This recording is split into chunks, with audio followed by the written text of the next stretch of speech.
Good evening, everybody. I'd like to welcome everyone to our regularly scheduled June 2nd Board of Education meeting.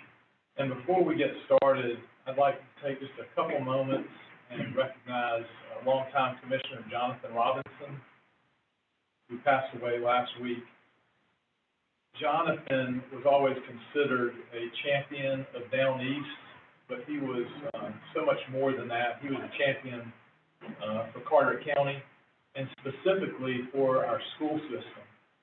And Jonathan is almost single-handedly responsible for getting our two boards taught and assisting in the funding that was needed to make up for a lack of state funding.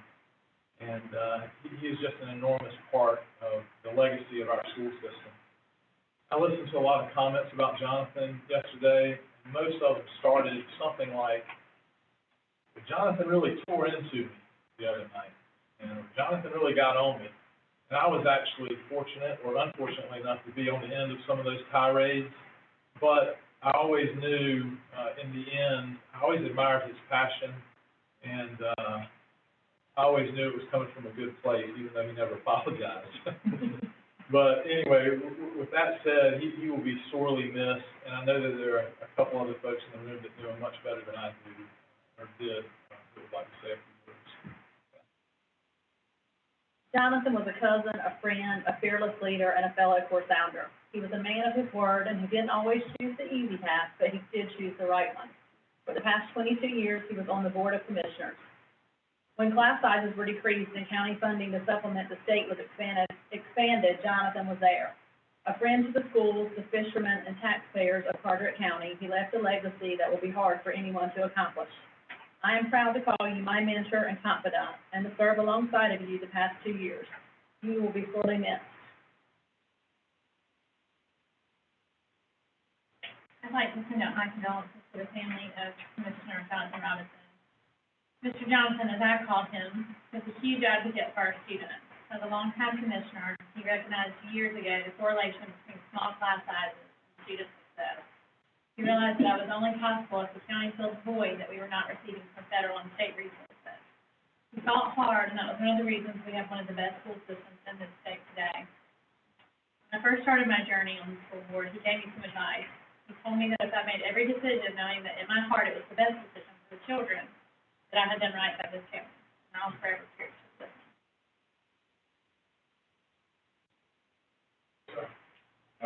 I first got to know Johnson about 10 years ago when we met at Driver's Ed, and we just hit it off immediately. You know, we both, Dad being a fisherman, I like to fish, and we just started talking about all little things like that. And I recognized right off the bat that he was a great advocate for children in public schools, and working to always improve and do things. And I'll surely miss him because we talked usually once a week all the time on the telephone just about what's going on, what's happening, things like that. He was that type of person, just a great all-around friend of public schools, Carteret County, and everybody that was in Carteret County that he represented.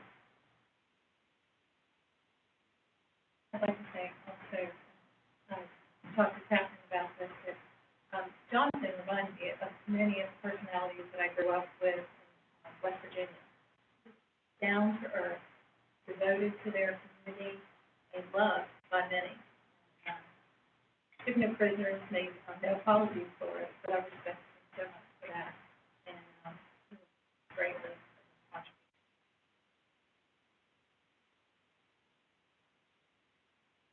I'd like to recognize Melissa.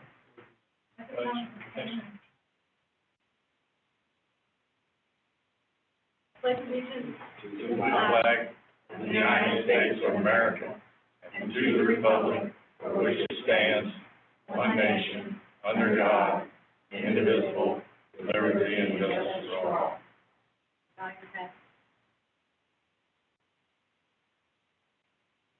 Heavenly Father, I'd like to begin this prayer with a prayer of thanks.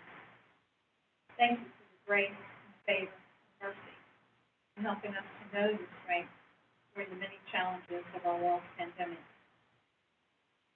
Lord, help us also to remain calm and know that you have given us the strength of discipline and self-control as we assemble peacefully to express our frustration.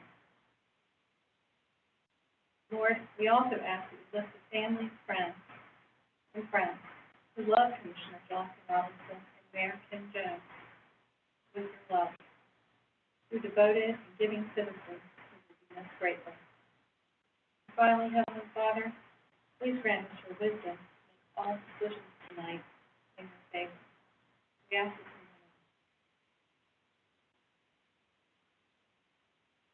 in your name. Melissa?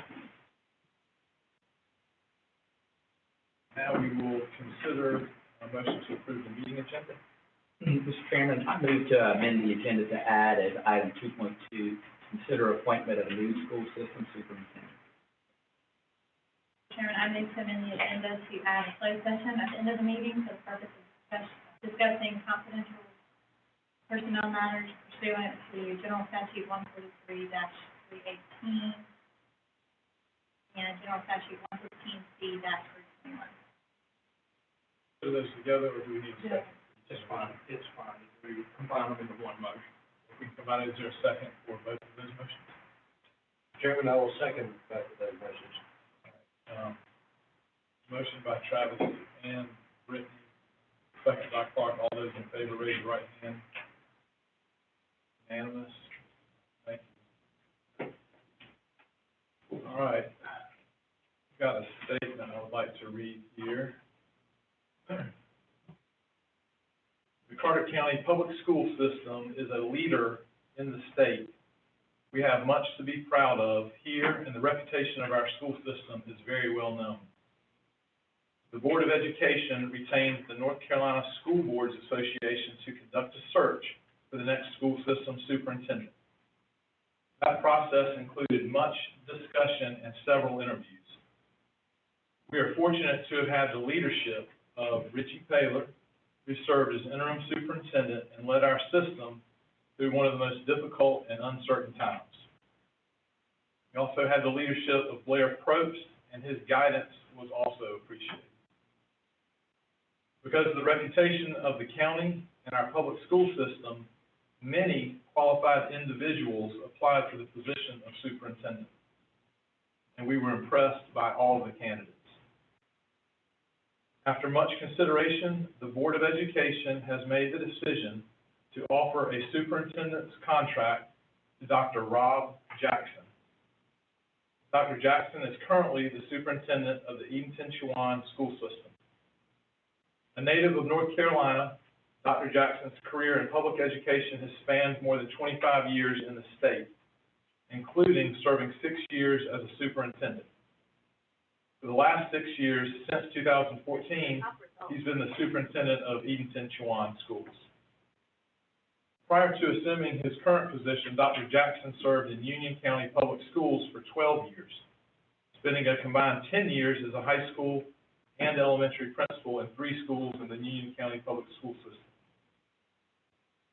Dr. Jackson spent his final 2 years in Union County as the school system's chief communications officer. He previously served as an elementary teacher in Buncombe County Schools. Dr. Jackson began his career in public education as a school secretary and summer school custodian in Buncombe County. Dr. Jackson has an impressive academic background as well. After being honorably discharged from the United States Navy, he earned an associate's degree from Asheville Buncombe Technical Community College before transferring to Western Carolina University, where he received his bachelor's degree in elementary education and his master's degree in school administration. He went on to earn an educational specialist degree and a doctorate of education from Wingate University in Wingate, North Carolina. And at this time, Mr. Whitford, would you go over some of the legal parameters of his contract? Mr. Chairman and board members, the offer to Dr. Jackson of a contract includes the following, and this is a summary. A 4-year contract beginning July 1, 2020, and ending June 30, 2024. The salary is $160,000 a year. Salary will increase by state-approved increases. In addition to his salary, the superintendent will receive standard longevity pay per state policy. Superintendent will be provided a school system vehicle. He will receive the same health insurance coverage, retirement plan, leave, and other benefits afforded to professional employees of the Carteret County school system. He will receive a $300 per month technology allowance for personal communication devices and is required to keep a smartphone with him when he is not in the central office. The superintendent will be subject to annual evaluations by the school board. He will be provided membership in several professional organizations and associations. The school system will reimburse the expenses of moving his family to Carteret County. I have placed a contract in front of each of you that has been signed by Dr. Jackson and by you, Mr. Chairman, on behalf of the Board of Education. The contract, according to its provision, is approved when the board approves it in open session. Many of the provisions in the contract are the same as for Mr. Bottoms and two superintendents prior to Mr. Bottoms. So, Mr. Chairman, that's a summary of the proposed contract. Great, thank you. At this time, we'll accept a motion. Mr. Chair, it is with great honor and pleasure that I hereby move to elect Robert L. Jackson as Superintendent of Carteret County Schools, Public Schools, for a 4-year term beginning on or about July 1st, 2020. According to the terms and provisions of the contract between the Carteret County Board of Education and Dr. Jackson, that is in front of each of us. By Ms. Ehlers, is there a second? I'll second, Chairman. Second by Mr. Godwin. All those in favor, please raise your right hand. All those opposed? Okay, 5-2. Chairman, for the record, you'll need to indicate who voted how. Okay, can I just say so Mr. Jenkins, myself, Mr. Day, Ms. Ehlers, and Mr. Godwin were in the affirmative. Ms. Wheatley and Ms. Chadwick. And let me say this, briefly, I did get Ms. Chadwick and Ms. Wheatley's permission, to state that their vote is not in opposition to Dr. Jackson. Their vote is more, in support of another candidate. Is that accurate? That's correct, absolutely, Mr. President. We had great contenders for the position, and I thought that we had, another candidate that was best suited to be our superintendent, but it's nothing personal whatsoever. Thank you. And I do feel very confident moving forward that, Mr. Jackson learned it. Thank you very much. All right, at this time, we will, so I do think there's some public comment.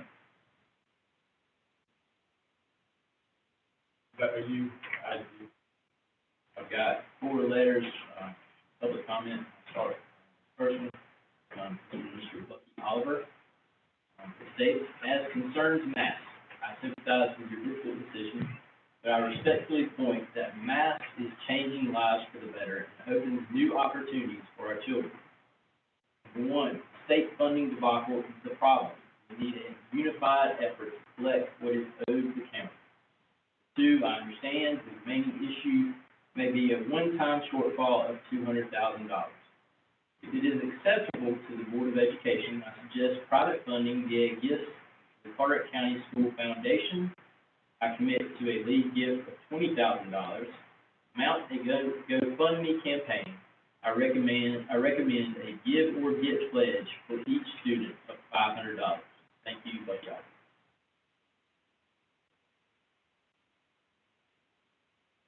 Longer, so hang with me. This one is from Dana Vincent Mull. My name is Dana Vincent Mull, and I am the mother of 3 children in Carteret County School System. You saw and heard from me many times over the past year as I advocated for students to have the choice of an innovative high school here in this county. I am thankful to read in an email that my current math student will be allowed to finish high school at math, but I'm concerned about the question of allowing new freshmen this fall. I want to be clear that my strong and loud voice to keep math open was not just because I have a student there. I truly believe that our county deserves to have this school. I have listed many times the reasons this type of school is important, and I am happy to revisit these facts to remind you all why math is important.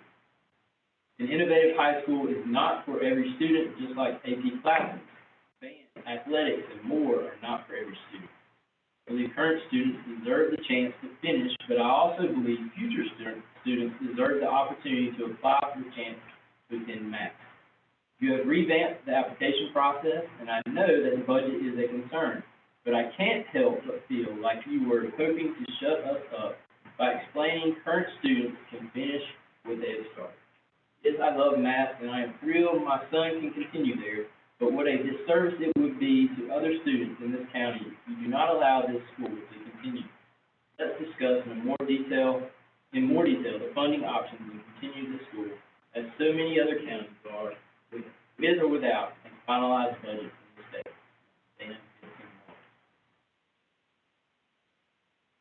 The next letter we received, we have redacted, and we will be giving you a unredacted copy. Per policy, we are not supposed to name students in public comment, so we have redacted that. We redacted the name of the sender as well, because that would indicate the student. I have two sons associated with the Carteret County School System. My oldest son graduated in 2018 from West Carteret High School and is now getting ready for his junior year at ECU. In high school, he was a member of the National Honor Society and National Technical Honor Society, football team, swim team, and on the track team. Our younger son, like a lot of siblings, has much different interests than his older brother. While he is highly intelligent, just ask his past teachers, he is not interested in a traditional school setting or athletic sports. We've struggled so hard to keep him on track in middle school and to keep him from getting discouraged with his education. He loves to be outside in the woods, building forts and hunting, or on a boat dock fishing. When he can't be doing either of those, he wants to be on the beach cleaning up, along with educating people on sea life, how it is affected by littering and misuse of the waterway. His dream since he was just starting elementary school has been to be a marine biologist. We can't even go to dinner down on the waterfront without him requesting to be excused so he can grab his fishing pole from the truck, go visit the charter boats, and drop his line in the water. We never thought we'd see him excited about school, and we knew we would have a long, hard struggle just to ensure he made it to the graduation. But when he learned of math and what they had to offer, he instantly knew he wanted nothing more for his high school years than to spend them there, learning as much as he could. We actually saw excitement for school coming from him. As his mother, I literally sat down and cried because of the relief I felt for him and us. This is a kid who has the ability to easily carry a 4.0, but is fine with getting C's and D's because he just had no interest in traditional schooling. At one point, he mentioned the idea of dropping out of school so he could just get his GED and be done with it. The thought that he was that discouraged with school is absolutely heartbreaking. So when we saw his enthusiasm about math, it felt like a huge weight had been lifted and he would have the opportunity to make his dream come true. Ever since he submitted his application to math earlier this year, he's been asking every day if we've been notified of his acceptance. When he learned that the Board of Education was meeting and going to discuss the possibility of blocking freshman enrollment for the 2020-21 school year, he was absolutely devastated. It's no secret that what the dangers are, especially in this county, when a young kid drops out of school. He's a good kid, but even good kids can make horrible decisions that can affect them for the rest of their lives when they have too much time on their hands. We are begging you to please not block freshman enrollment for the 2021 school year into math. Our son needs this. He is not alone. There are so many other students in Carteret County just like our son. Please give them the opportunity they deserve. If there's anything we can do to keep To help keep mass open, please call us to make it happen. Again, we redacted the names of the sender and the student. Lastly, this one is entitled Dual Enrollment Homeschool and Public School within Carteret County. Ladies and gentlemen of the board, hi, my name is Lee Walter, and I am the parent of homeschool students living within the Carteret County School District. First, I'd like to thank Mr. McLean for arranging the meeting last week with Mr. Jenkins, Mr. Taylor, and Mr. Probst, and thanks for each of their participation. My purpose is to request the Board of Education consider revising the dual enrollment policy to include homeschool students. At the end of the meeting this past Thursday, it was made clear that the decision is here with the board. A few months ago, in a conversation with Daniel Barlow, the football coach at West Carteret, I learned the North Carolina High School Athletic Association Board of Directors have adopted regulations to allow homeschool students the opportunity to participate in an association athletic activities at member schools. I immediately started researching what my son needs to do to become eligible and learned that the key for participation is the student must be dual enrolled in both homeschool and public school. I got in touch with Al Robertson, the county athletic director, to discuss any process in place for the new association regulation and learned that currently Carteret County does not have a policy for dual enrollment for homeschool students. He informed me it would be up to the board to update the policy, so I began preparing for today. My main question was, does law, policy, or precedent prohibit or inhibit Carteret County from revising the policy to allow dual enrollment for homeschoolers? I started by contacting the North Carolina Department of Public Instruction and was put in contact with Brian Boyce, General Counsel for the Office of the State Superintendent. He stated the DPI does not have a policy on homeschool public school dual enrollment. Local school districts have the discretion to set their own policies as to the availability and extent of dual enrollment. I next reached out to the North Carolina Division of Non-Public Education who governs homeschool policy in North Carolina. They stated the current legal counsel for the North Carolina Department of Administration believes that the broad powers that have been granted to local governments by the General Assembly and the courts imply that they have the authority to implement a dual enrollment policy. Therefore, the North Carolina Division of Non-Public Education takes the position that dual enrollment in public schools and homeschools is allowed. I have learned that there are around 30 districts in North Carolina that have a dual enrollment policy that includes homeschool students. So with the precedent clear and the law straightforward, my cursory look at the issue allows me to believe that prerogative belongs to this board.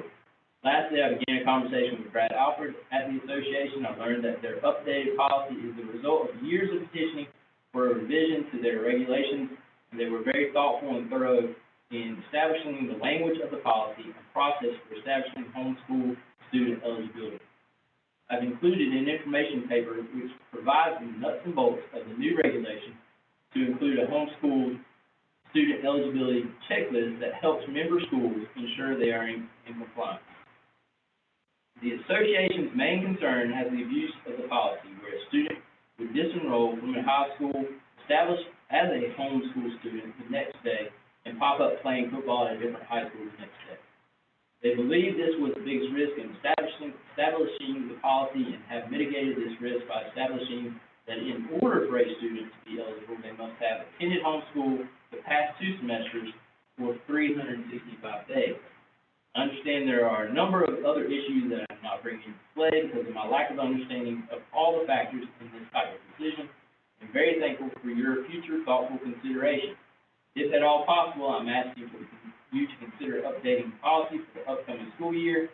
I understand it is a short timeline, and I appreciate your considering the possibility. Thanks for your time. Godspeed. And that was Lee Walter. Those are all that I have. Thank you for doing that, Mr. Probst. And thank you for those 4 that sent in the comments. At this time, we will take a motion to accept the consent agenda. I assume everybody had a chance. There's a lot on there. A motion to accept the consent agenda. Mr. Chair, I'll make a motion to accept the consent agenda. I'll second. Mr. Jenkins, I'll second. second by Mr. Godwin. All those in favor, raise your right hand. Unanimous. Thank you. All right, consider policy revisions for second read. For Probst. Second read policies before you today. The majority of these policies come from the spring 2020 North Carolina School Board Association update packet. These policies do not directly respond to COVID-19 matters. However, these policies were developed or revised due to their relevance or potential relevance to COVID-19 response or to future similar situations. Also included is a high school athletic code of ethics and standards. None of these policies were edited since last review. However, I wanted to note that policy 2127, board member technology use, was removed since first read for Mr. Whitford to review the item further. I'll be happy to entertain any questions. One of them about the one our local association read last time about the three strikes now situation. Was that part of that? Are you referring to the athletic code of ethics? Yeah, athletic code of ethics. There is some language in regards to some, it's, if we're talking about out-of-school suspension, is that what we're talking about? So out-of-school suspension, yes. If So they can return or they were put in ISS so many times, so they can still play and stuff like that, and work for a contract between principal or superintendent to allow that person to remain playing. There is different suspensions for different reasons, the ISS and OSS, and then for legal matters that they have. There is a mitigation clause within it that allows principals to contact the superintendent and give some points of emphasis or some tasks that the person may do to mitigate their suspension. But again, that's something that the superintendent has to approve. And we did that just to make sure that principals, high school principals, there would be consistency with the mitigation process. Every time or just in certain situations? I don't know that it would happen every time. Obviously, for in-school suspension, if you're in school one day, there's no reason to mitigate 50% of it. But this is just for our county that we're talking about. Yes, this is a, Statewide. this is not statewide. This is not something that has been brought to us from the state or from the school board association. This is something that we developed. A lot of it came from the development of the previous code that we had some issues with, and so revising that, and we maintained a good portion of the language, but Mr. Whitford revised a good portion of it as well. Any other questions? First read, Mr. Chairman, on second read, you need to, I beg your pardon, I get kind of excited there. Is there a motion to approve, second read policies? Mr. Chairman, I will make the motion to approve the second read policy. Motion by Mr. Jenkins, is there a second? I'll second. Second by Mr. Godwin, all those in favor, raise your right hand. Unanimous, thank you, Mr. Whitford. First read. Thank you. There's two policies for you for first read this month. Policy 2302, remote participation in board meetings. This was a policy revision sent recently by the School Board Association. It was actually a policy you saw for first read last month. It has additional edits that were added to it after new legislation was passed regarding virtual meetings. Since the edits appeared to be pretty significant, I decided to provide it again to you for first read. Policy 5210, distribution and display of non-school material. This policy comes from the fall 2019 update packet. The majority of the revisions of the policy is to reflect state law requirements, restrictions regarding the placement of political signs prior to an election in right-of-ways that front school property. Basically, there are time constraints to when signs can be placed before an election and when they can be removed after election. So that policy just merely reflects the language of the law. Questions? Thank you, Mr. Probst. Carswell, budget revision number 5. Good evening. Budget revision number 5 is a total of $591,202. The state portion is appropriating funds received for the first semester math and highway use tax in the amount of $28,052. Second item is appropriate funds received for substitute reimbursements for February through April, and that's in the amount of $6,112. The third state item is transfer of textbook funds for the purchase of non-state digital software, and that's in the amount of $2,980 for a total state budget amendment of $37,144. We also have a capital budget amendment and total of $529,558. And this is where the county has advanced capital funds so that while the students are out, we can do painting and flooring. And the last is the special revenue for Fund 8. And the first item there is appropriate funds received from the No Kid Hungry grant for $20,000. After the budget amendment was sent, I was notified that it is not for a vehicle. They were sent in for a vehicle, but they did not approve the vehicle. So this will go to help pay for the salary of the child nutrition employees who are doing the summer season. And the second item is appropriate funds received for character education support in the amount of $2,500. And that's a total of $24,500 for the special revenue fund. Questions? Now, how much of that's federal money that's gonna be paid for lunch programs and all? Right now, we received $1.5 million. We are sending in the application today, and, once it is approved, we should receive the funds in June. We do have additional funding that's coming from the federal to the state, that's going to flow through the state. We also received $507,000 from child nutrition. The other funds have not been allotted yet, but we are to receive some other funds as well. All right, now that $1.5 million, does that end on June the 30th The $1.5 million ends on December 30th. of this year? I'm sorry, it ends on September of 2021. And then what state's gonna be reimbursed, supposedly $507,000? The state, the federal funds flowing to the state, is $507,000, and that's to be used for child nutrition. And at this time, it ends on June 30th.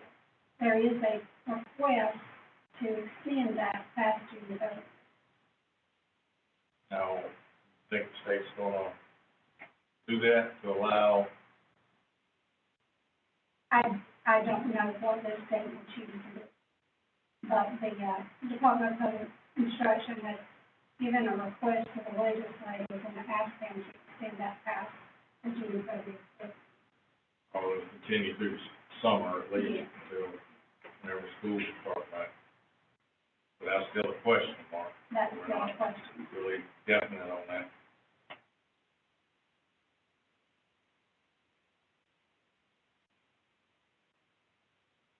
Questions, Ms. Thurston? Got a question kind of on top a little bit regarding the summer meal program. Email about this recently. Are we able to do that with employees? Or we- That's our intent. So we're gathering information, I knew that. right now to try to make sure that we can get it covered with employees.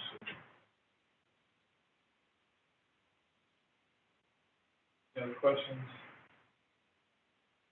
Is there a motion to accept budget revision number 5 as presented? I'll make the motion there, Mr. Chair, on that. By Mr. Godwin, I'll second. second by Mr. Day. All those in favor, raise your right hand. Unanimous. Thank you. Thank you, Ms. Harper. Let me say this real quickly, regarding the budget. I got a call from one of the county commissioners today about the budget presentation last night.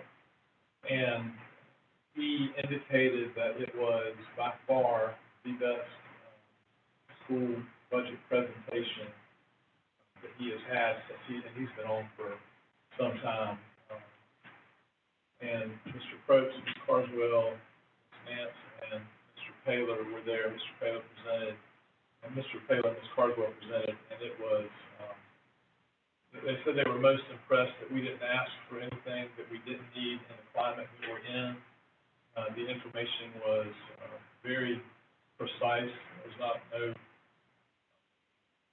wasn't a lot of fluff to it, and there are a couple of questions that we didn't have answers to, and we've gotten those back today, and they just appreciate it. So thank you for the way you handled both concerns for that. All right, school calendar, Mr. Taylor.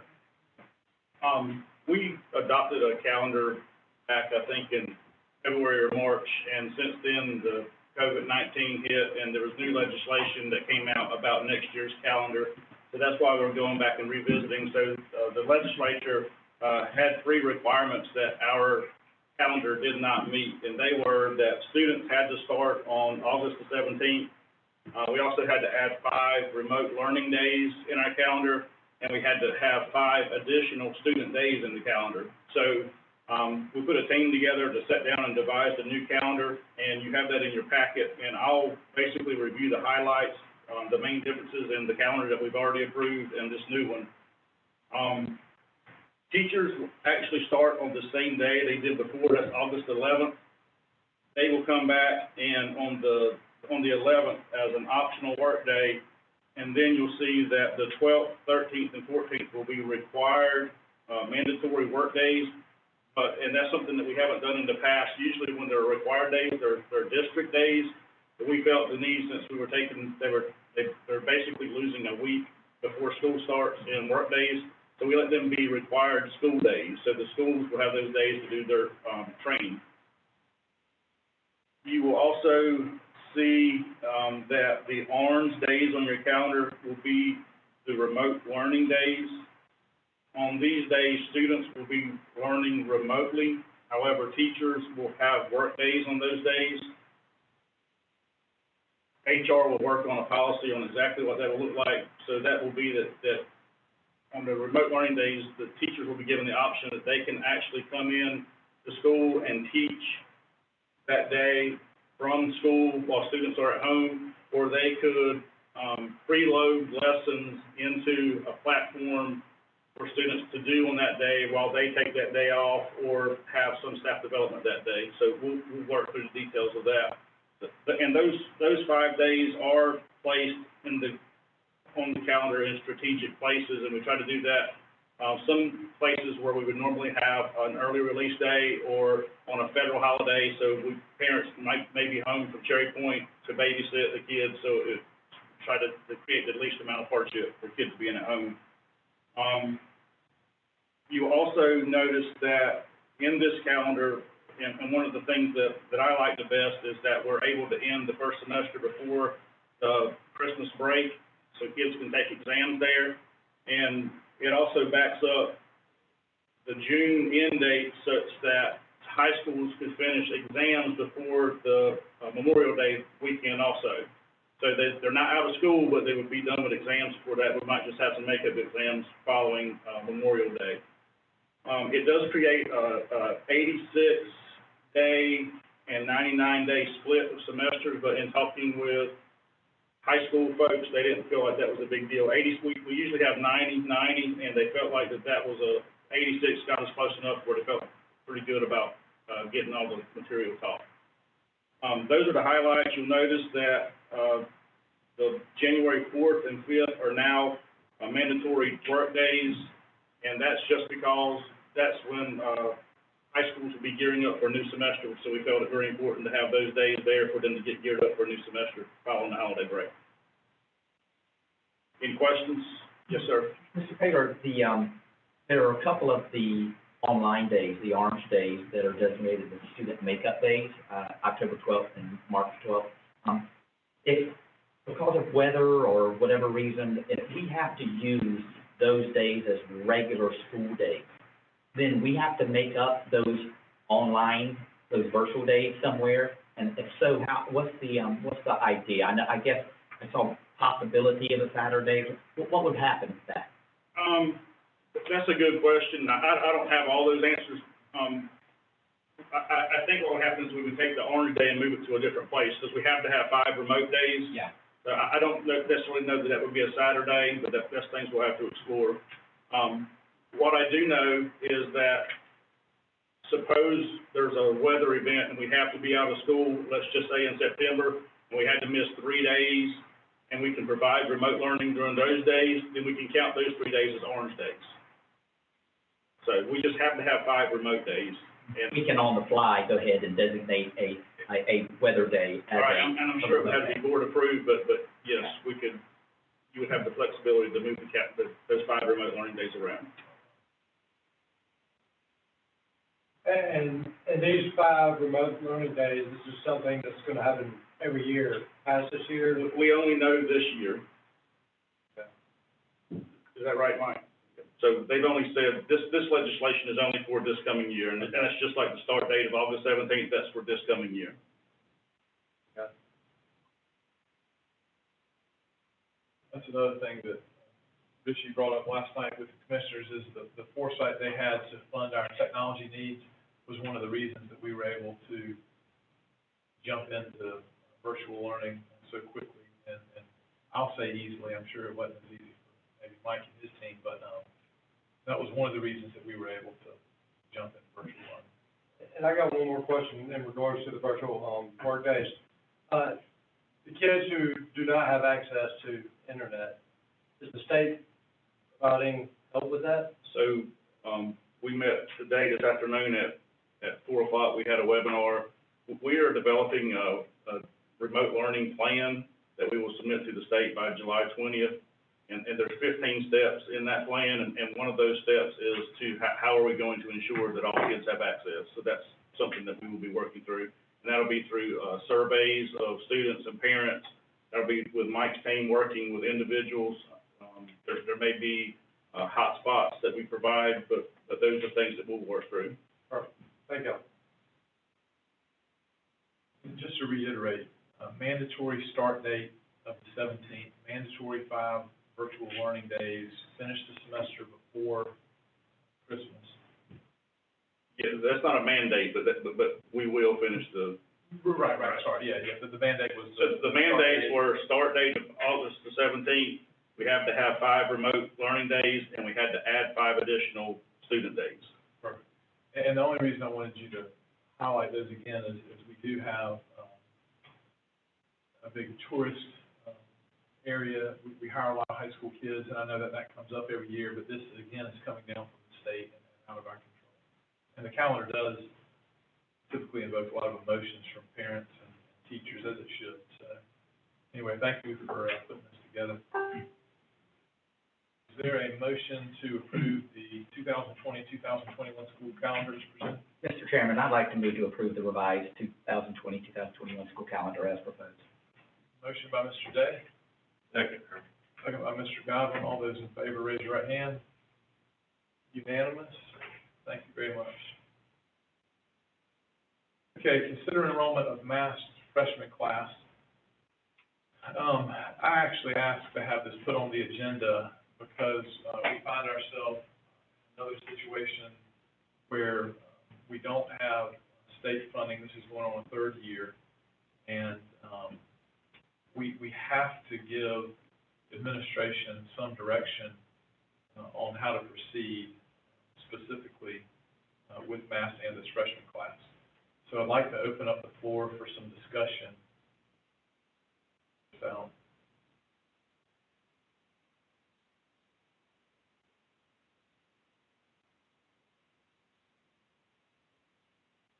Well, I will start the discussion. Thank you.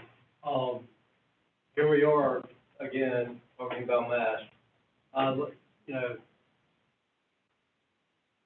in my opinion, it is irresponsible for us to not take care of the kids who are in mass at this point.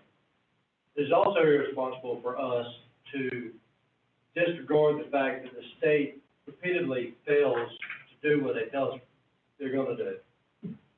And I don't know whose idea it was to, the idea presented that maybe we suspend the freshman class coming in this year until we figured out where we were with the state.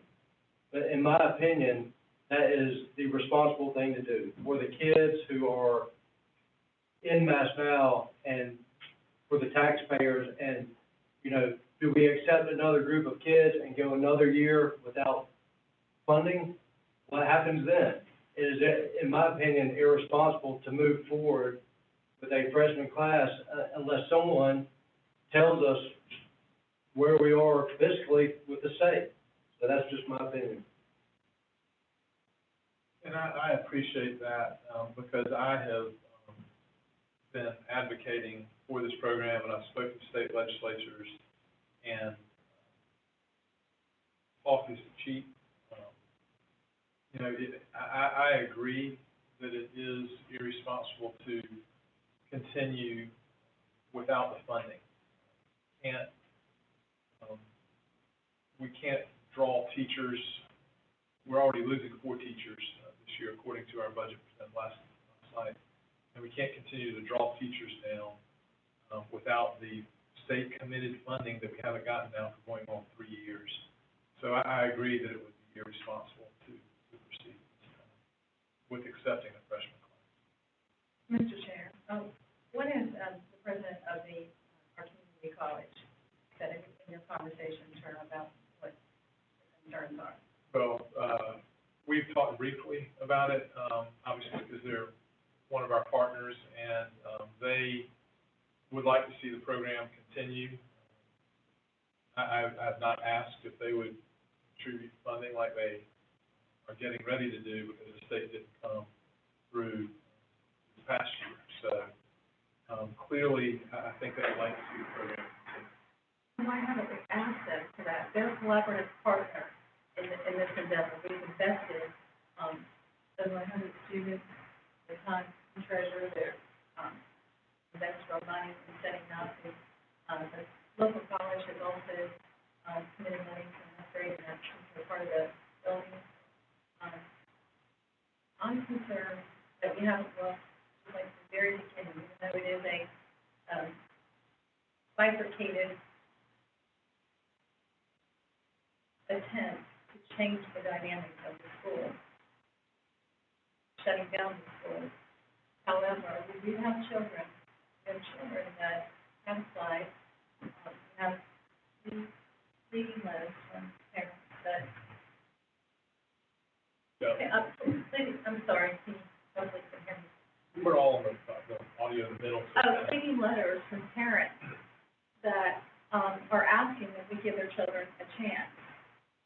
We looked at maneuvering a way that we can start them with the caveat that if children have applied and we pursue this, and then, like you said, we don't have a crystal ball, we know there's a budget shortfall. We start them with the caveat that things could change if the rug gets pulled out from our whole entire school district. But my concern is, how do we choose one particular class when we look at our budget shortfall, the entire school system, and say, this class we're gonna delay it. We had a very respected community member during public comment state that, like the Oliver state, that he would pledge $20,000 started their funding. If it's that amount of money, before we put the lid on this, look at all the alternative sources. I've even, after council on Friday, I put an email to get a response that I saw at 4 o'clock today, and we can have a conversation.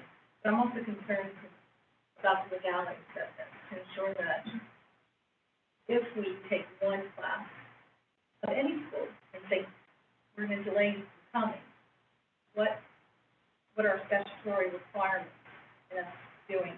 Are we going to meet requirements and demands of the law? Well, and thank you for that.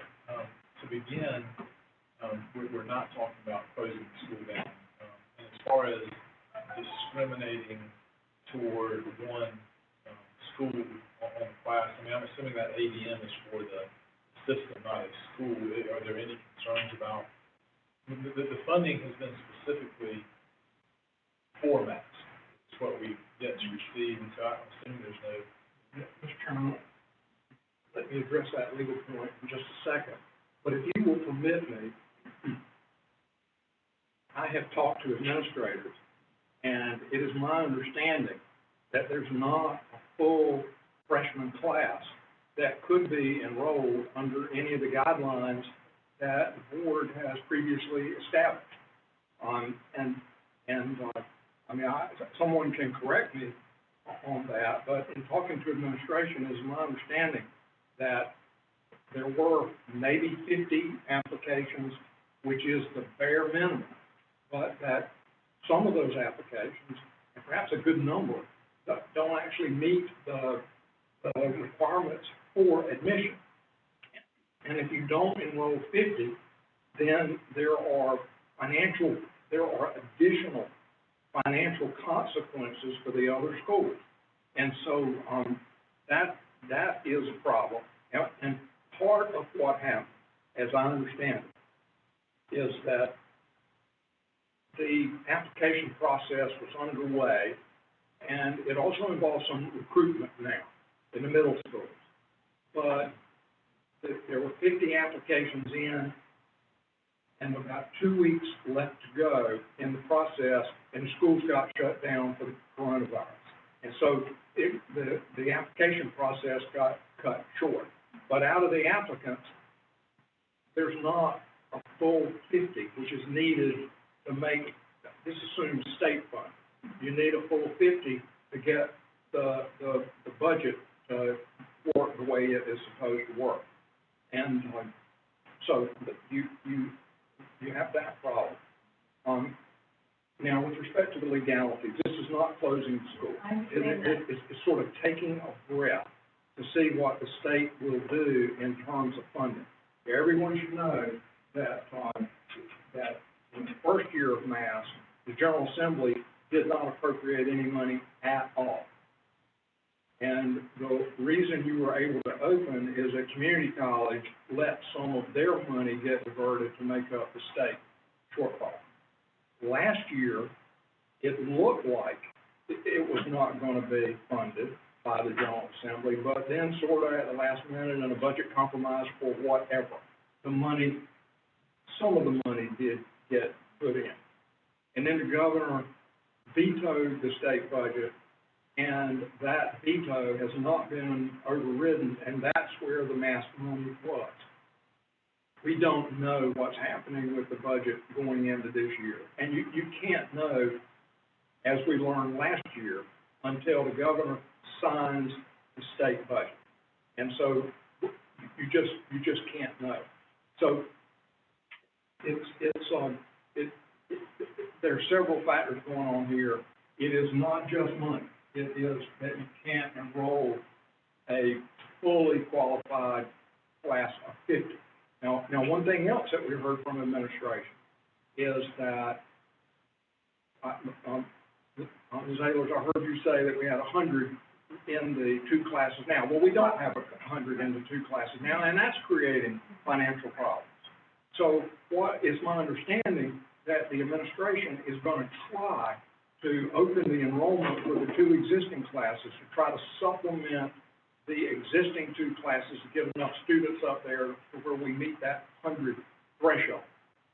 We'll see how that plays out. Now, you're not trying to recruit kids into a school that you're trying to close down. So I'm interested as to whether this recruitment for the two existing classes is actually going to work. Now, with respect to the legalities, because the school is not being closed, we're taking a breath, then the closure statute is not at play. Now, this school is somewhat unique in that it doesn't have a defined attendance zone. And so there's no student in the county that essentially has a right, because of attendance zone, to go to that school.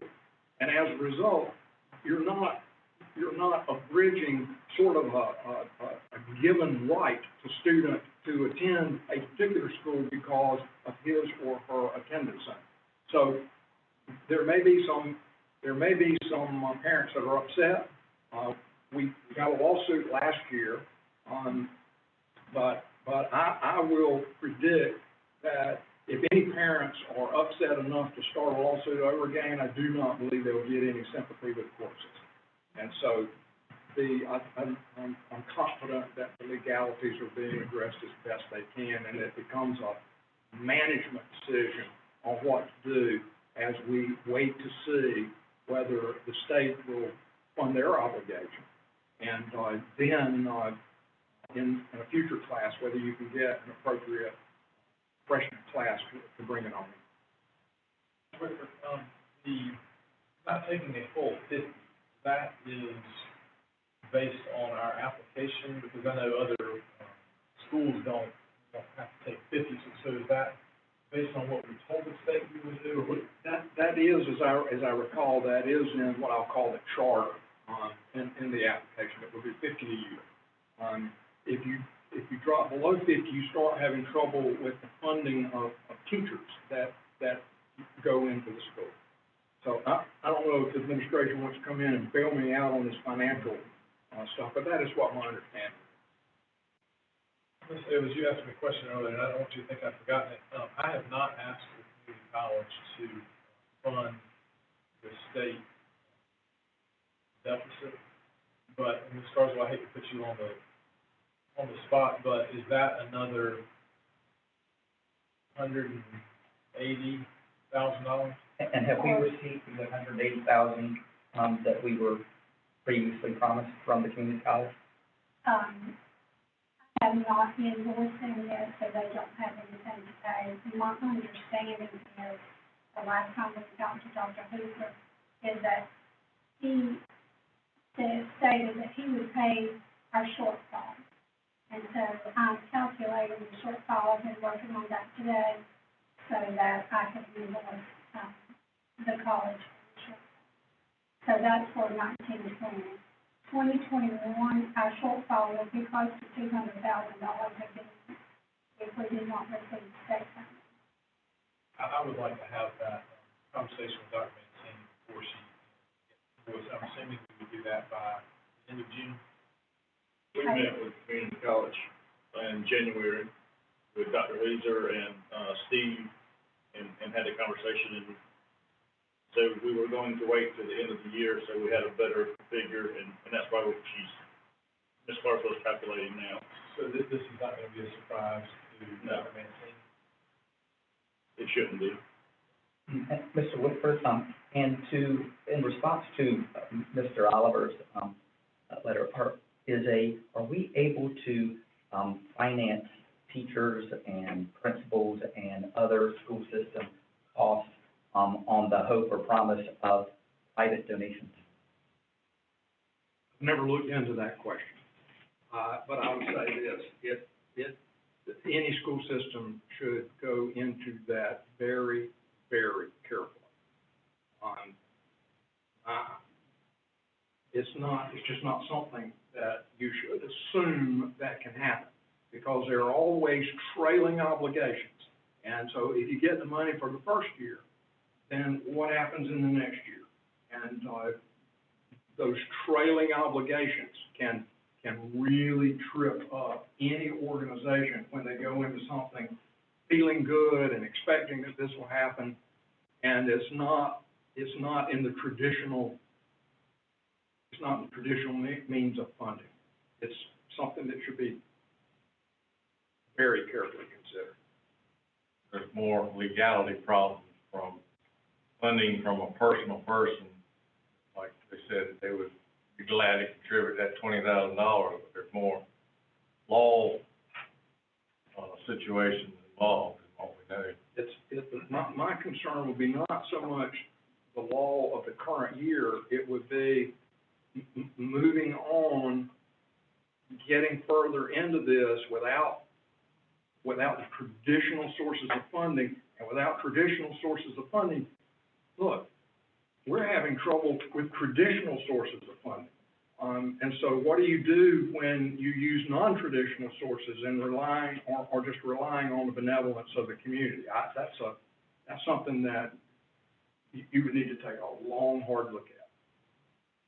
So what is the line of, thinking? If you delay as a board, majority vote to see, having a freshman class move in, and then the money comes through this coming year, what's the thought of the board? I'd have to see the money. I'm honestly, and I hate to say this, but I don't believe our state legislators that I've spoken to about receiving money, and the money's coming, and I've stuck my neck out to all of y'all numerous times, and emails and phone calls, and I think we addressed it at that time. And I think that's why it's important to note that we're not closing the school right now. We're simply pausing to see where we are. My question, and I said this in my email, not there any concern out there that we're doing so. I'm just asking, Mr. Whitford has answered that question. Do statutory requirements kick in when we have this unique situation? We have many programs that have been limping along due to our budget shortfalls and the dynamics of this world pandemic. We know that we have special circumstances that we have to make unique decisions on.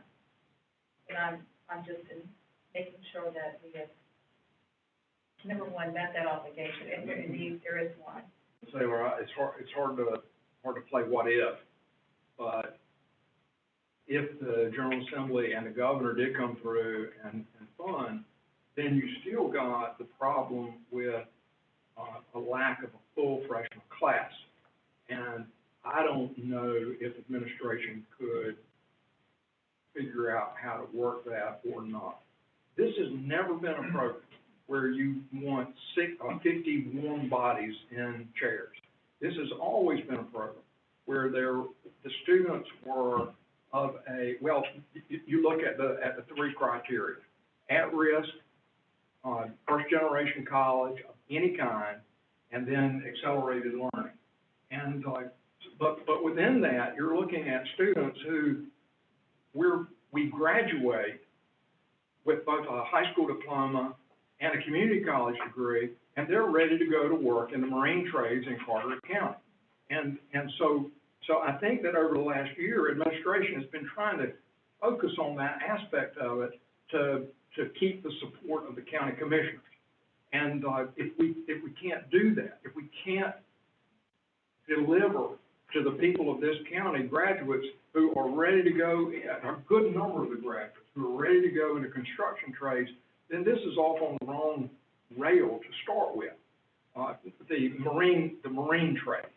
And so if we shouldn't play what if necessarily, but if the General Assembly was to come through with budget early this summer, then administration can at least look at the possibility of enrolling some class, but not 50.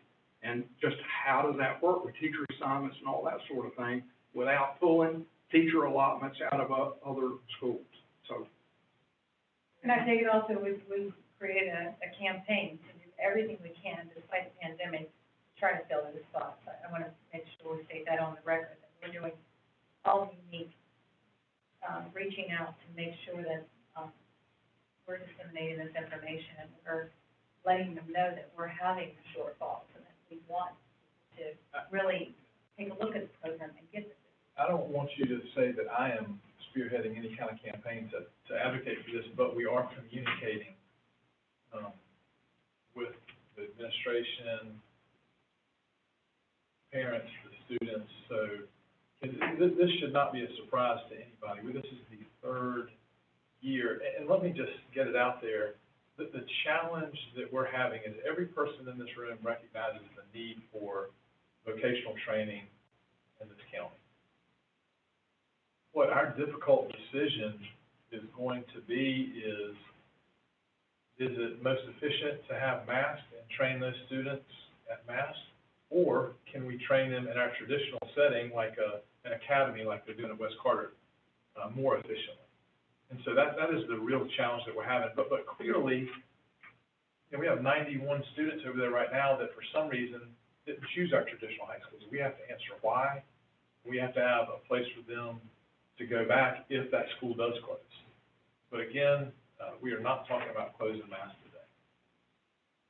So we're gonna work, diligently to ensure that the children that were in that 50, and there are some that we know it's gonna be a great fit for them if they were allowed to go. And it wouldn't be the threshold, maybe it's 20, and we're less than half. I don't know the numbers, I haven't seen it.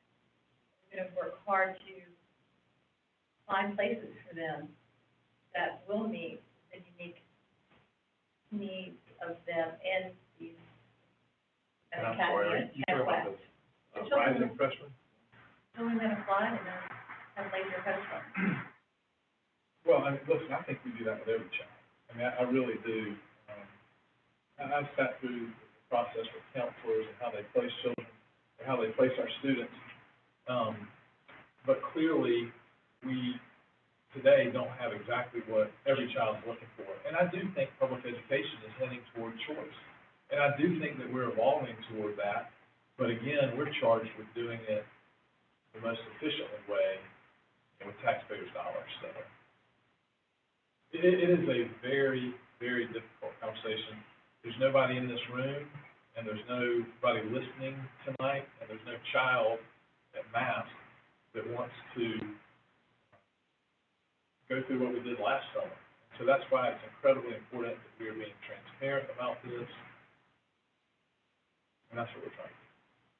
I recognize, I want you to know, I 100% recognize our duty as board members is to always watch, taxpayer dollars.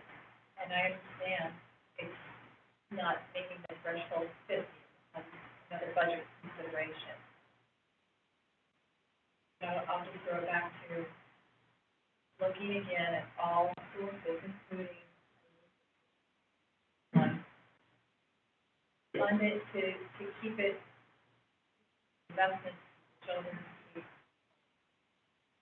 Having an expectation over the past couple of years that possibly they did apply for it. And again, we're in a global pause right now in the world, and things aren't, we're all gonna have to make concessions. I recognize all these things, but I think all of these questions had to be discussed, considered. You know, some children's lives and expectations, and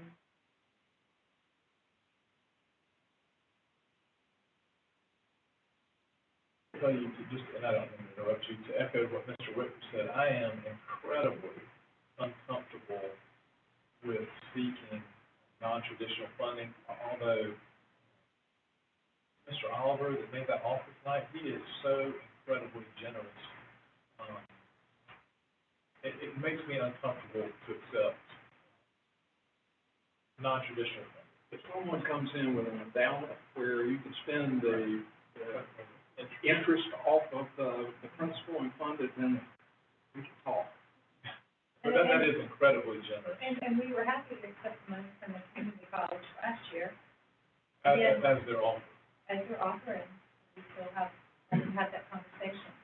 So I know we've had the conversation, the possibility and so forth. I'm not comfortable. But we will have to make a decision tonight. We cannot put, our administrators in a position to distract that, and we can't put it on their shoulders. We do need to decide, tonight what direction we're gonna go specifically with this freshman class. So if there's some more comments, Isn't there still a problem with funding for principal wise too? At this school? Taylor, can you talk about, state funding for principal? Say we're losing, we're gonna be, particularly possible, we're gonna possibly lose 4 teachers. That's got to make a decision there of what 4 teachers are gonna be lost.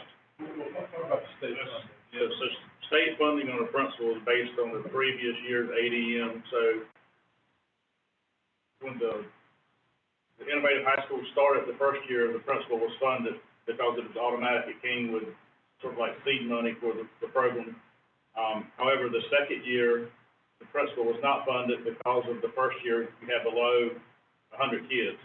And that kind of caught us off guard. We didn't realize that until, basically, we got to the second year. And then, this year, we dropped below 100 and ended the year with 92 kids, I think, when we ended. So therefore, next year, the principal will not be funded.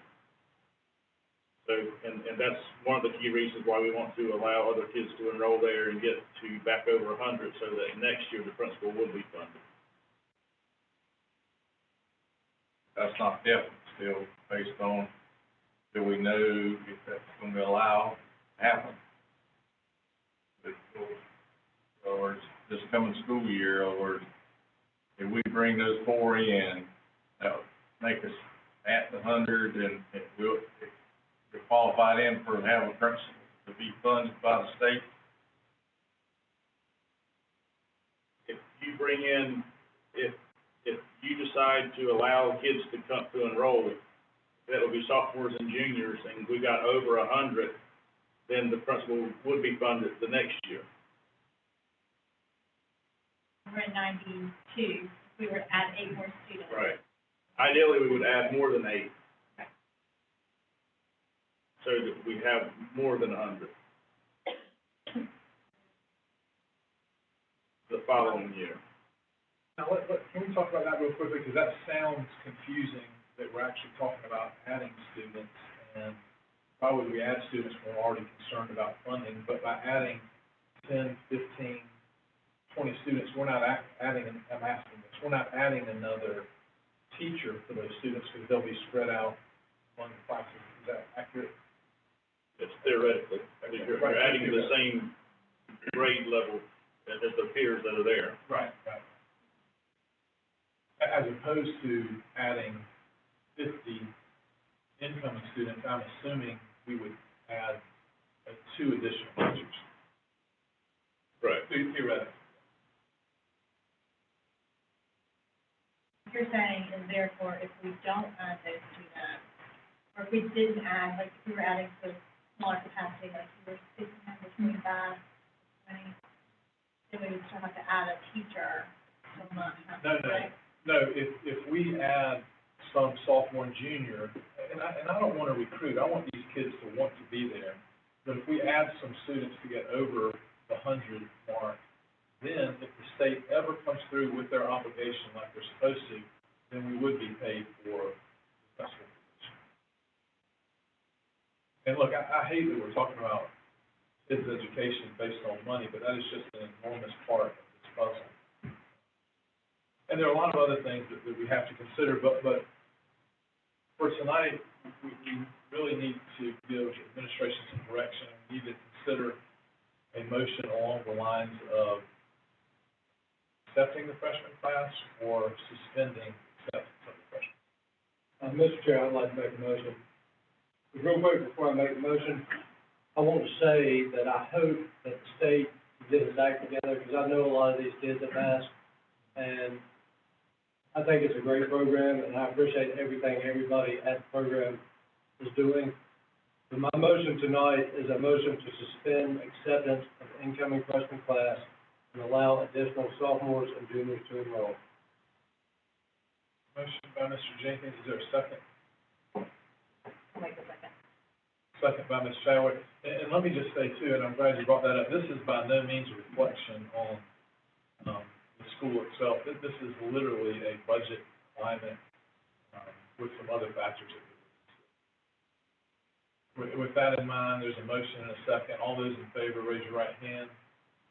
In other words, it's saying suspend the time being. We're not doing away with it, we're suspending it. Correct. Taking a pause until we find out more on the budget. I like Neil's word, we're taking a breather. So that those, all those in favor were Mr. Jenkins, myself, Ms. Chadwick, Mr. Day, Mr. Godwin, Ms. Wheatley. Those opposed, Ms. Ayers.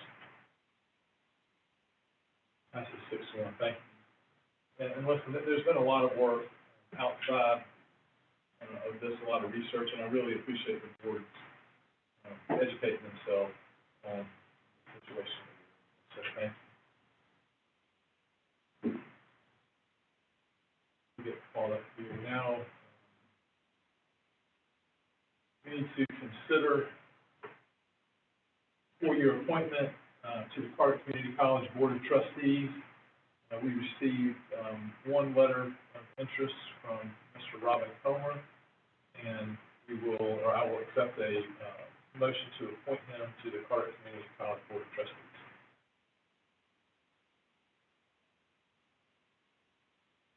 I will make the motion to accept Robin Comer to the Carter County Community College Board of Trustees. Motion by Mr. Jenkins, second by Ms. Wheatley. All those in favor, raise your right hand. Those opposed? Mr. Godwin, are you? I'm gonna abstain on that. So, all right, so that's, 6 in favor with Mr. Godwin abstaining.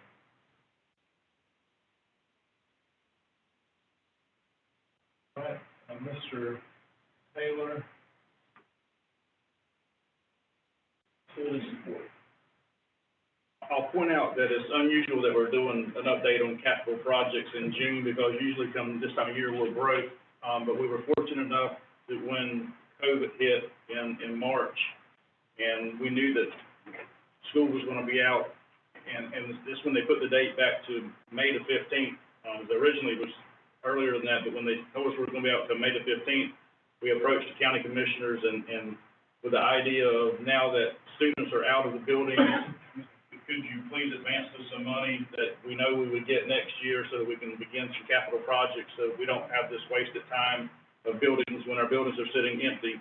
And those projects, that we need kids out for, things like painting and flooring and things that we couldn't do when kids are there. So they were gracious enough to give us, actually they gave us an advancement, and we finished those projects. And then when the legislature put kids out to the end of the year, we asked them for another advancement, and they granted that. And it's a little over, we presented that last night, it was a little over $1 million that they advanced us so that we could, begin on some large capital projects.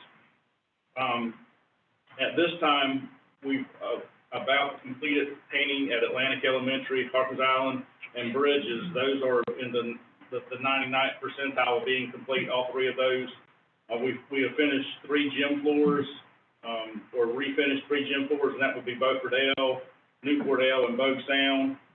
We are in the process of widening the exit driveway at Moorhead Middle School. That project is underway, and there's also a paving project at Newport Elementary that's underway. At Newport Middle School, we completed an ADA door upgrade. That's 99% complete. At Harper's Island, there's also an air handler that's been ordered, and air handler or an air conditioning unit at Newport Elementary School for their gym has been ordered. At Smyrna Elementary, there's a 300 building, which is the Sawtooth building. That air conditioning unit has been ordered. So a lot of what we found out, we thought we could turn these air conditioning jobs around quickly, but the COVID has shut down some factories, and so, but even that we could get them ordered, so now that we will get them installed before kids come back in August, so that's been great. Also the same thing at Beaufort Middle and Moorhead Primary, they also have air conditioning equipment that has been ordered, and some of that has actually gotten here and will be started on very quickly, but they will all be complete now before students come back. So there's an update on the capital projects. Right, listen, and you won't say this, but I think it was your idea, when our schools, were vacated from the virus to go to the commissioners. And that's been amazing to get these projects done. Like you said, I've never heard of capital update in June. And so, thank you for your leadership on that. You wanna roll into comments? Yes, so this is the last week of school, so it's hard to believe that it's June, and this would be when kids are at schools and schools wrapping up and graduation, a traditional graduation on Friday night. So first, I would like to just say thank you to our teachers who hit the ground running, and we, in talking with other superintendents across the state, we're so fortunate in Carter County. We're fortunate that we had the one-to-one devices. And we're so fortunate we have such a good staff of teachers and administrators. And they have found that this is really hard work, and they've done an outstanding job. I'd also like to thank the students and the parents for all the work they've done. You know, and again, parents have found out that how nice it is to have a kid in school. So, and I'll attest to that myself. I'd like to thank some of the people that behind the scenes, like our transportation department and our maintenance department, and particularly the bus and the people that are preparing foods and getting the food out to kids. Critical need that we have in the county that's getting provided, and we plan to provide that throughout the summer. So we have a plan in place, and we're going to keep that rolling. I personally would like to thank some people here at the county office that have been critical in helping us roll along. And Blair and Kathy and Mike have been here daily, and I appreciate all they do. And probably Tabby, I've sat here before and thanked people. I don't think I've ever thanked Tabby, but I can promise you that without Tabby, we would all fall apart. So I can't thank her enough for what she does. She is instrumental in the success of our county. So finally, thank y'all for your support in the interim, and I appreciate the confidence you had in me to put me in the position. So I hope I did you proud, and we'll continue to be number one in the state, number one in my mind anyway, and I'll promise you that we'll support the new superintendent and continue being at the top.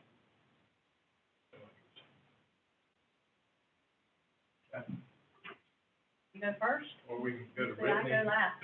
It's up to you. I'll go.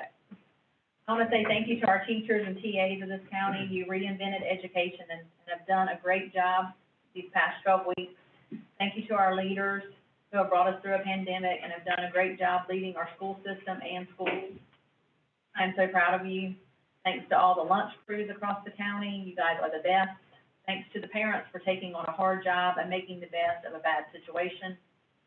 As the school year closes, there are lots of uncertainties ahead. I hope we can get our children back in the classrooms. It's certainly been hard on them. I know my own wanted to be back after the first week out.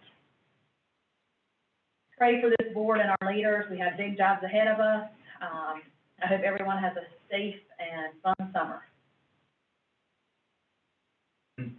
I'd first like to thank Richie for the incredible job he did as our interim superintendent, especially through all the craziness that we went through. That was no small task, and that took a lot of work.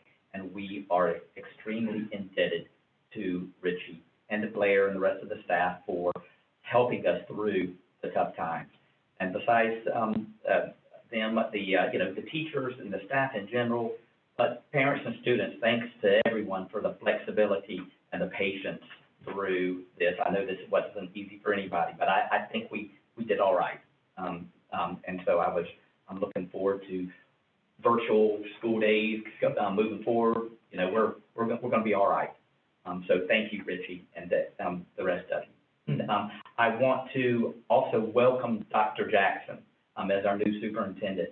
And, I look forward to continuing our stellar status as an awesome school system. And I think we can do that under Dr. Jackson's leadership. So I'm excited to begin working with him as soon as he's able.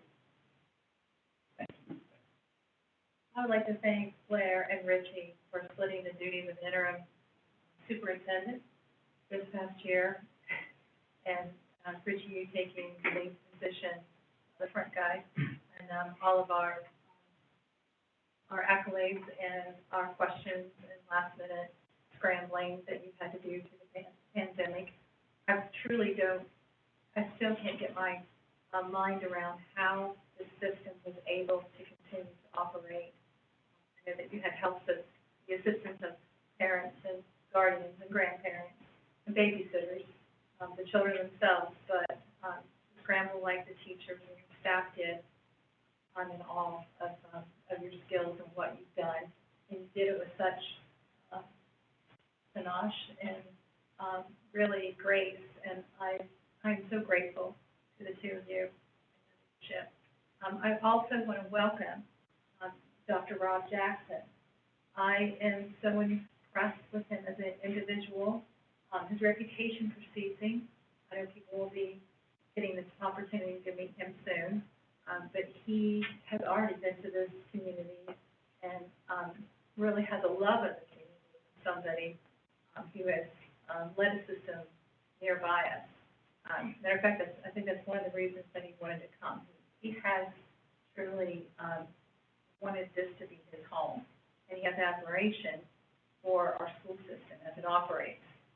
He comes with a series of accolades, including the 2020 Rob McCray Superintendent of the Year. Just last week, they announced what a testimony to his skill set.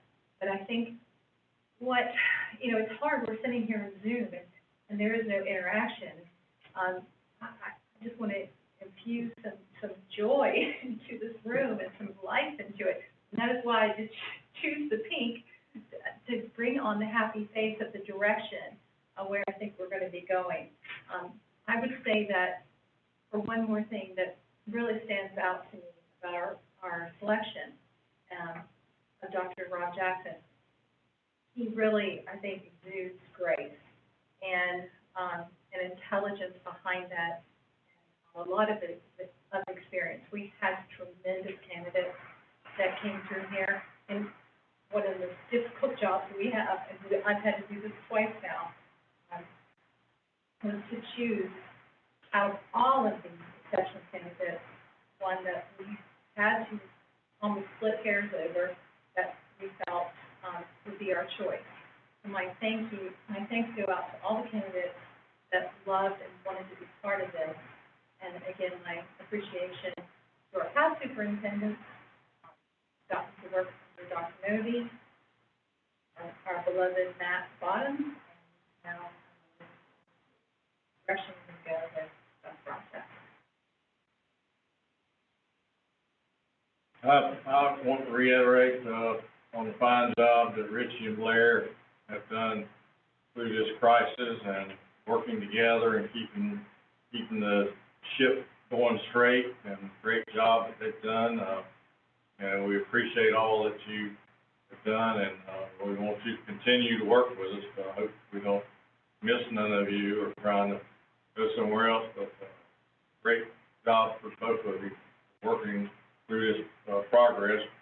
Also want to congratulate all the graduates through the hardships that we faced at school, having to stop on March 13th and working through all the problems that occurred because of this virus, and great job that the teachers have done to try to keep the lesson plans going and see that these students finish school and graduate. I think West was doing some of their stuff tonight, virtual graduations, and so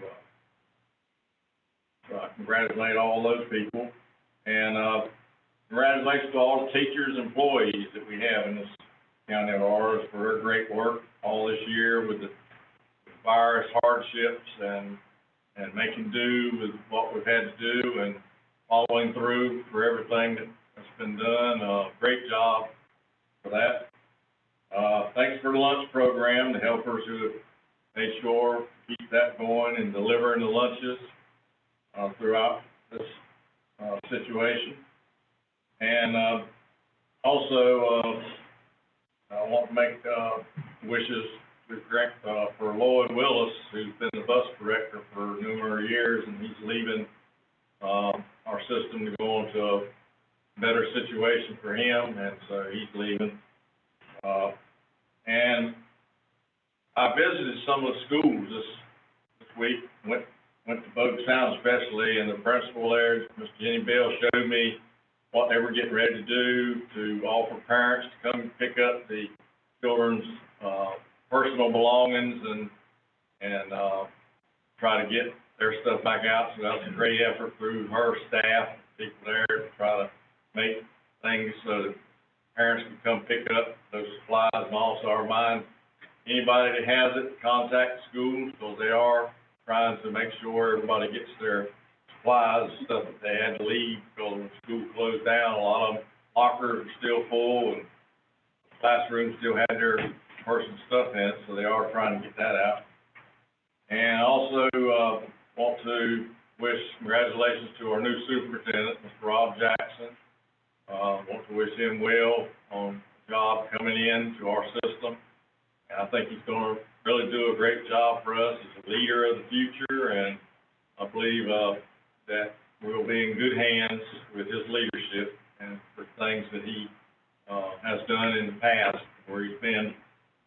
And last but not least, congratulations, and make safety priority for the rest of the summer.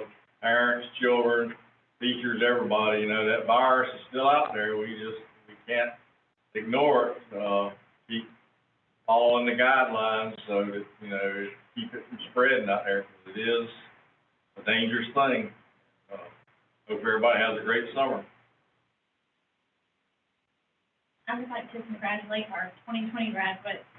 What a ride they've been on their high school careers and during a curveball with catastrophic hurricanes and pandemics. And the grace that they have set and shown by the students is phenomenal.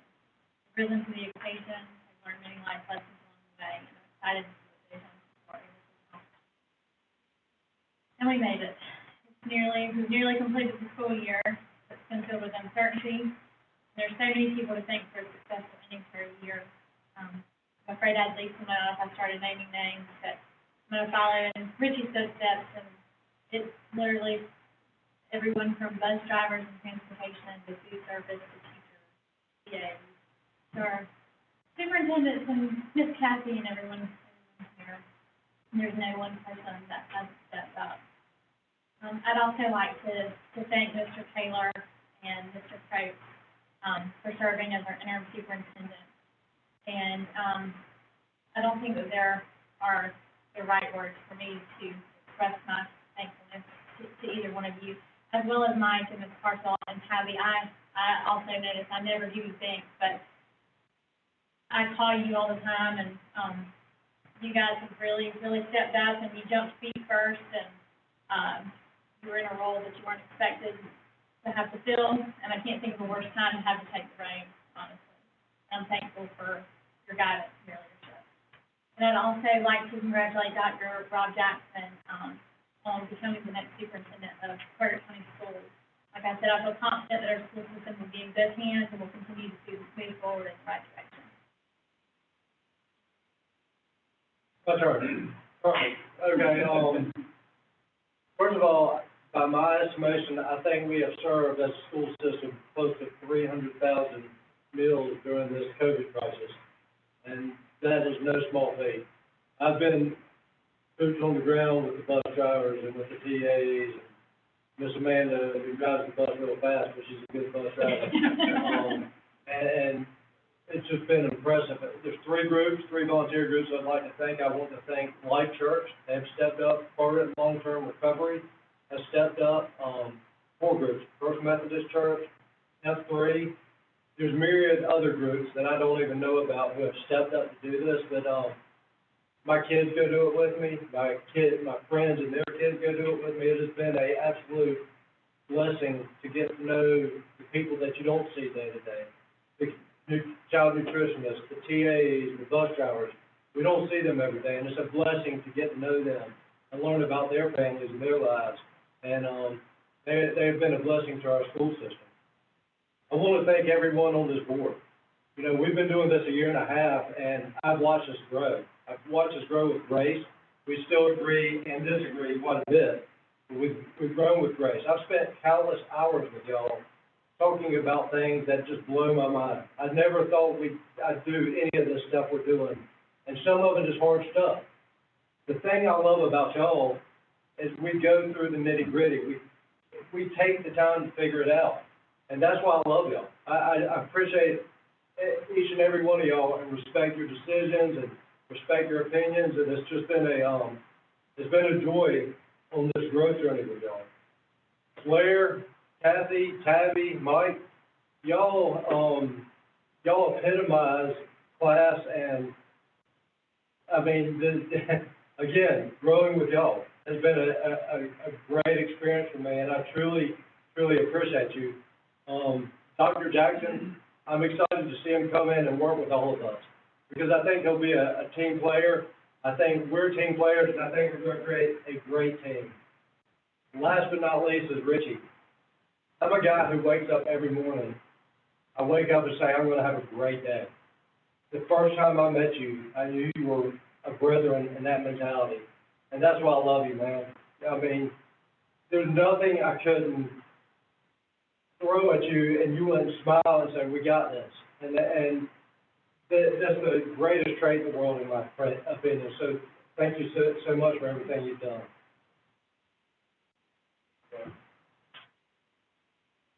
I would have to agree. I know Richie sees my calls coming and dreads answering them, but he does it, and he does it with energy and excitement, and I've always appreciated that about you.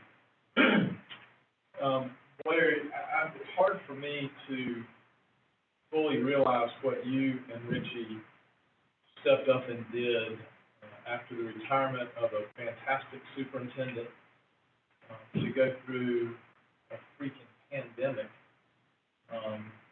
to get our virtual learning up and running, to get our child nutrition up and running. I know it was stressful. I saw it on your faces, but again, you did it with grace and professionalism, and this goes for everybody in this room. It amazes me to this day the professionalism out of the folks in our school system. And you were the leaders of the school system, and you epitomized it. And I do believe that Dr. Jackson will come in here and add to that team. He is a team player, and I'm excited to have him, and we're looking forward to introducing him to everybody and getting him fit into our system. I also want to acknowledge the teachers. I don't know if I ever realized how much energy our teachers and all of our staff get from the students being in the classroom. My sister is a teacher, and she hated her job for the past 6 months because she was driven by the students. And looking on a computer screen, teaching is just not natural. And so I admire our teachers, our staff, our child nutrition folks, everyone that stepped up and did not miss a beat and did what's best for the children of Carter County.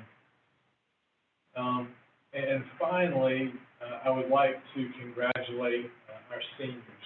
No one anticipated the year ending like this for any of our students, but for our seniors in particular, it was their last dance of high school. And I always tell my kids that high school is great, but it only gets better from there. But it's hard for them to see that, and it does. It breaks my heart that they miss their proms and miss their soccer season and miss their teachers. But I know our teachers miss them just as much. So, again, I just want to go out and say thank you for everything that this school system does for this county and our students. And I'm excited for Dr. Jackson to be a part of that. We have a closed session to consider. We added, is there a motion to move into closed session for recommendation? Motion by Ms. Ayler, is there a second?